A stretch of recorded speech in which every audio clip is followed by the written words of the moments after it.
Hello YouTube here, it's Lisa State of the YouTube channels of Lisa State and Hitler Obsessed, coming to you here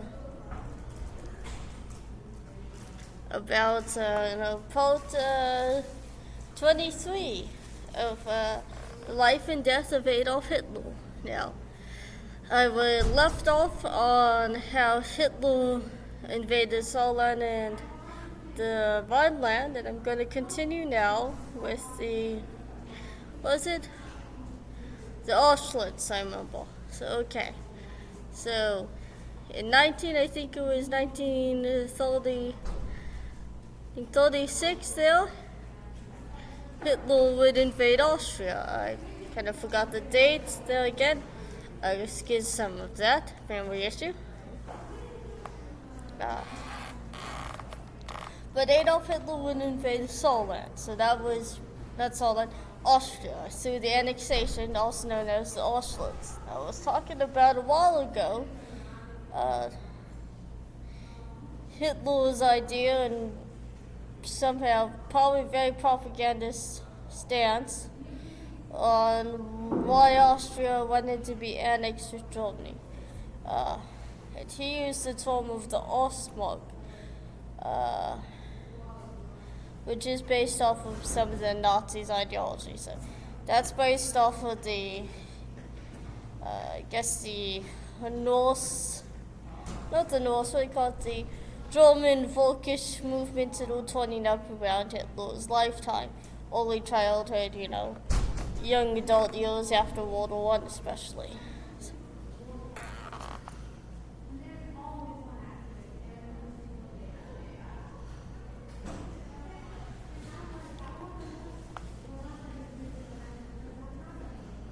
So Hitler would, end up invading Austria there in Auschwitz and unifying everything. Pretty much what he did was bully the living crud out of, the chancellor there. He tried first having another chancellor killed.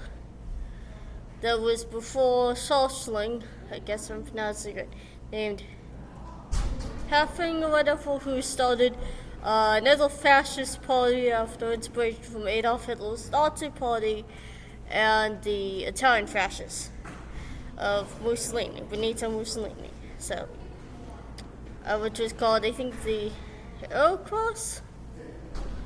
Or, I think that's the other one there. I'm trying to think of his, the name of his party. Oh well, I forgot that. Who goes?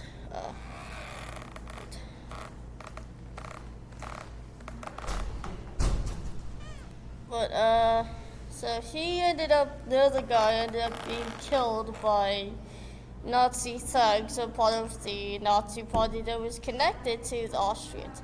So the Austrians also had to deal with, Hitler's party down there too, because there were followers of that party down there also. Because Hitler would use, just seeing the time now. Hitler would use different fascist leaders overseas to kind of help him take over countries or whatever. So when he took over a country, he'd instill puppet leaders there to run the country for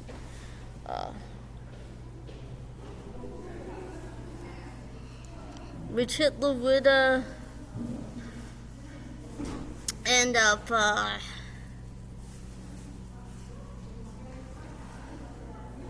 he would end up controlling there, pretty much to say. And he would have more of the power. The puppet leader did his bidding and shipped the Jews or whatever. Instilled his policies. While Hitler remained in power, the Nazi leaders did all his bidding there too.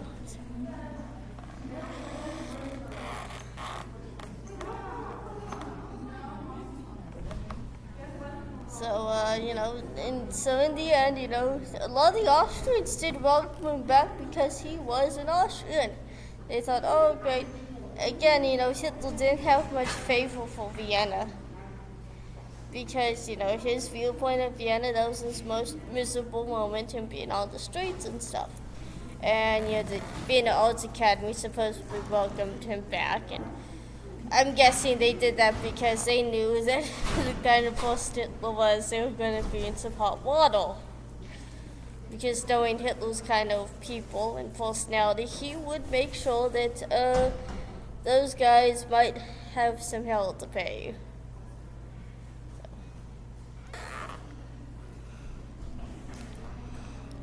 Could I have been any more farther away from that screen time? So yet again, Hitler would control, and he unified that, and he used Austria as a way for him to get the next thing, which was Czechoslovakia. And he would do the same tactics of bullying Russia, and he would use Nazi party members that he had in Czechoslovakia to force to get the Saarland Sudetenland in Austria. And then he would take the part of part of Czechoslovakia, and then the rest of Czechoslovakia.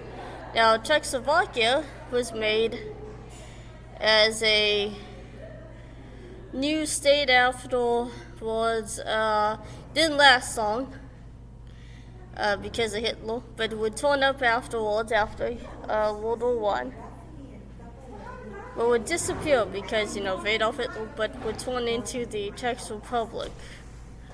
And every time Hitler would also invade these countries, there would be moments where Neville Chamberlain would have to be involved. The guy that's of the policy of just appeasing Hitler. That was one way they tried to prevent a war, a Second World War, because they didn't want to deal with that again. Was through diplomacy. That probably isn't the best idea with someone like Hitler at all.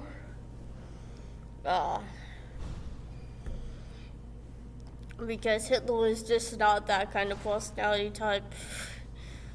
It's kind of like you give a mouse a cookie kind of thing. You give Hitler a country, or just to begin with, a position of power in government, you are pretty much opening a can of worms for yourself. So, have a good day.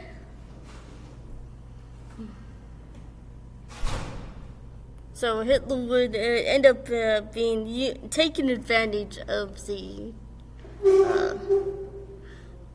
diplomacy, and much as a lot of people like to say that Neville Chamberlain was kind of Hitler's butt kisser there. I'm not going to say the other word, but he was, bending over backwards and, appeasing Hitler, which wasn't the right thing to, I guess, do, as it led to World War II breaking out. But eventually, Neville Chamberlain would say, well, this is the last country, and that would be the Danzig corridor before Hitler's invasion of Poland. Now, I'm going to go on a little bit of a tangent here, play devil's advocate there for you, on Neville Chamberlain, Prime Minister of England at the time. I have a biological aunt who is actually a diplomat. And when you deal with dictators, it gets tough and it gets hard. And they're not like you and me.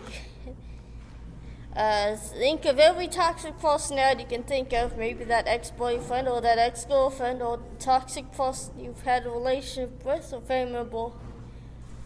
Think of all that wrapped into one in a position of government, and you're in the position of me and my aunt and Neville Chamberlain. You're trying to keep the peace as possible, and it takes a lot of charisma, a lot of persuasion. It is a nightmare, probably, to deal with.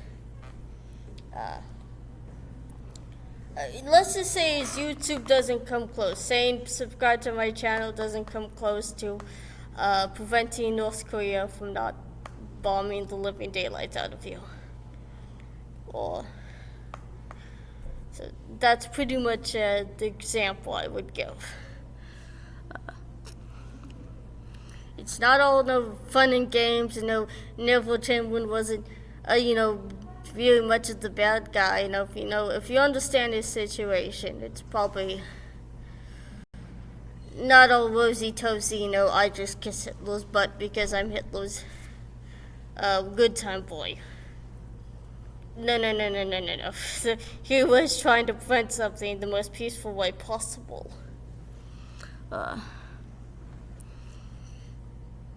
And, well, Hitler would end up eventually also taking over Czechoslovakia, too. But back to what I was saying about Austria. A little bit of a backstory on Germany's level of anti-Semitism was more tamed than Austria's. Anti-Semitism is bad, period.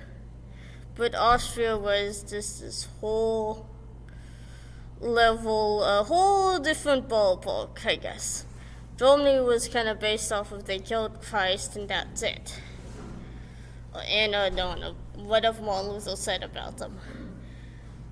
Austria is kind of more of the traditionalist conspiracy. They've taken over the banks and they got the commies or whatever. That usual stuff. That's where that conspiracy theory comes from, is from, probably from the Austrian anti-Semitism. So, which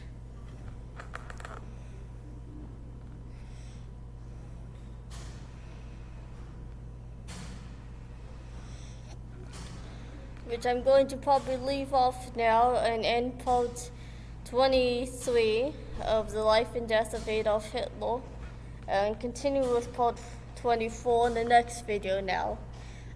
This is Lisa Stade here, telling you to like these videos, subscribe to my channel of Lisa Stade and Hitler Obsessed, hit the notification bell, set it to all, share these videos, leave a comment. You can donate to my Patreon and become a patron.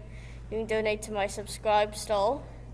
You can go to my BitChute.com channel. That's Lisa Stade. That's all one word. You can go to my Facebook page or my Facebook Messenger page and send me a friend request or leave me a message. Also, you can do both if you want. That's Lisa Stade. 2 words there. Not like the BitChute channel. It's just one word. Lisa Marie Stade. And now on to part 14 there.